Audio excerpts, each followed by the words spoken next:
People ask me, are the songs you're sick of performing? And then I tell them this song, which I'll tell you. And then they look at me disappointed. Because you asked the question. Can you imagine if there was one that I said and they went, yeah, that. Anyway, it's Millennium. In my head, I go, we got stars directing my fate. And I'm like, have we? And they're praying it's not too late. Are they? Because we know we're falling from grace. Are we? Millennium. It's just welded on at the end, isn't it? Nothing to do with the song. Hi, I'm Robbie Williams, and Esquire has asked me to explain a few things. Let's dive in, shall we?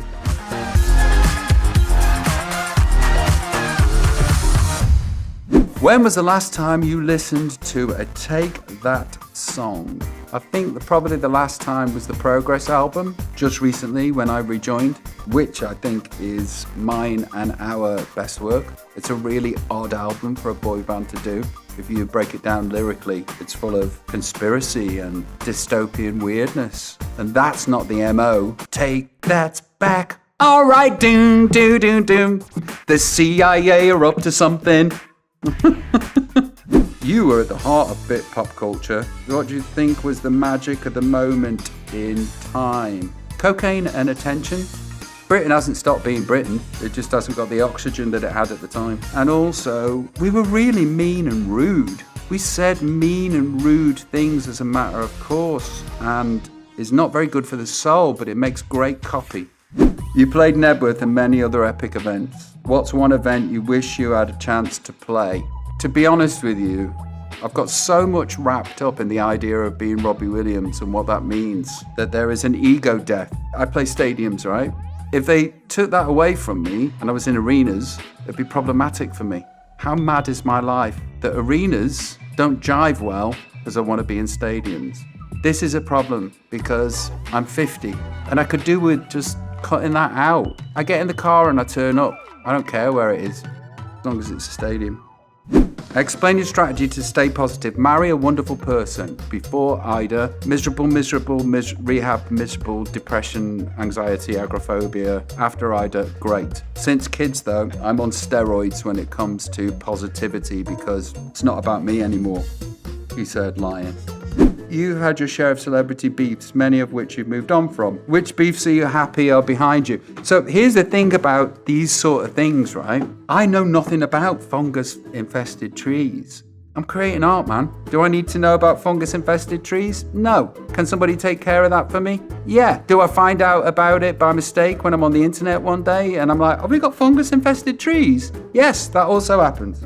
The new film, however, will trigger a few people. I sent the first script to Gary Barlow and he read it and he phoned me. And there's no shouting, but he's just like, Rob, I come across worse than Darth Vader in the first Star Wars. I have to tell my story and I have to speak and think how I spoke and thunk back then. And it wasn't complimentary. And neither would his be to me. If the film was Robbie Williams period from 2012 to 2024, it'd be a love letter to Gary Barlow, but it wouldn't be as interesting. What did you learn from some of the difficult moments you had with Liam Gallagher? How did you make peace with him? That I'm deeply sensitive, and if you belittle me or bully me, it's napalm death for you. Here's the thing about Liam Gallagher. The voice of our generation, charisma off the charts, wonderful to watch, incredible to listen to. The world is a better place for having Liam Gallagher in it. And how did you make peace with him? He tweeted me when there was a story about my parents being ill, and it was very, very lovely. And in that moment, everything that I just said about him, that's the only thing that exists for me in my mind with Liam Gallagher. He's a hero of mine. How did you feel the first time you saw yourself as a CGI monkey? It was really, really exciting. Michael Gracie, the director, came to me one day and he said, what's your spirit animal?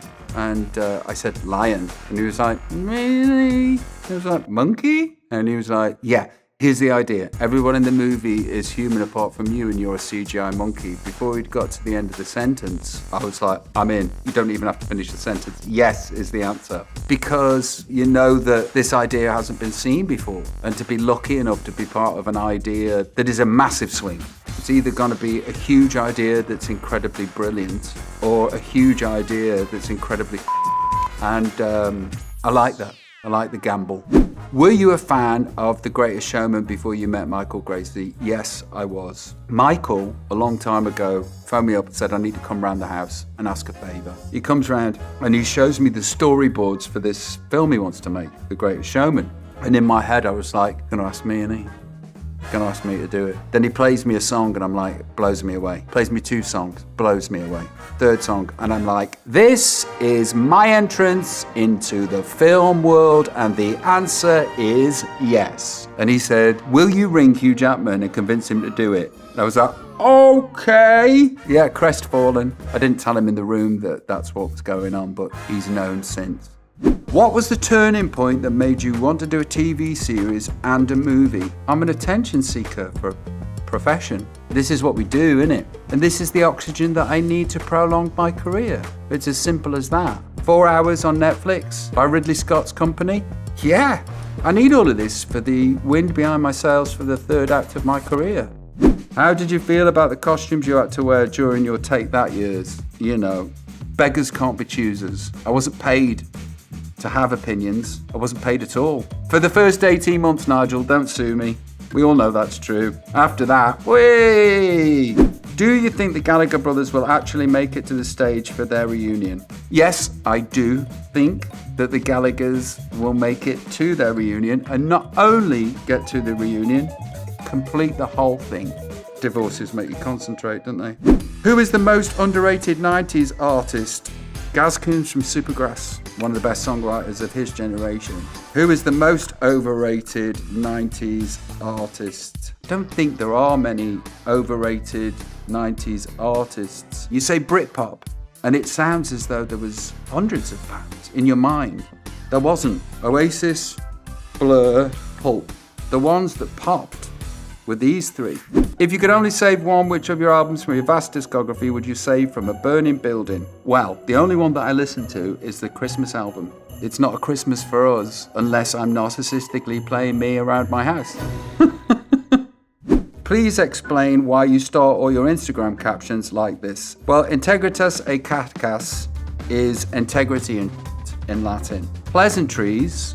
There was a reason for that and I've forgotten. I think it was when you get on the phone, hey, how are you? I'm good, how are you? We could dispense with that. I'm on the spectrum and phone calls are terrible for me. I don't like making phone calls. Hail Keanu, I had this competition where in this future world, all evil has gone and all bad has gone. And which celebrity would you most like to dispense with more good news? And Keanu Reeves won. So hail Keanu. I'm Robbie Williams. What you've heard in this interview will be in a few tabloids. Good reading.